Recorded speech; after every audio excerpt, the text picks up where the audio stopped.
Yo, what's up mga treasure? Typical Sunday here in the Brickyard Glorieta Makati branch. So I just dropped by to do some upgrades for Red Demon, and as you can see, there are lots of people playing their Tamiya, building their Tamiya, and also sharing what they are doing with other Tamiya players. So as you can see, here's Red Demon being upgraded.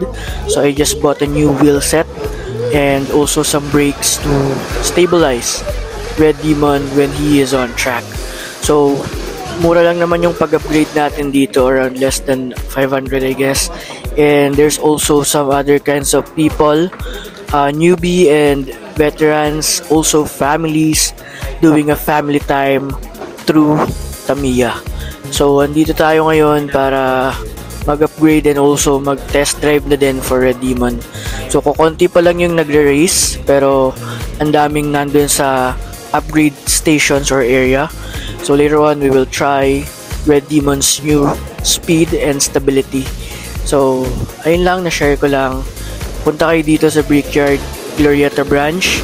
Napaka ganda, napakarami yung pwedeng makalaro, and napaka-accommodating ng staff. So don't forget to like and subscribe mga treasure. See you guys later. See ya.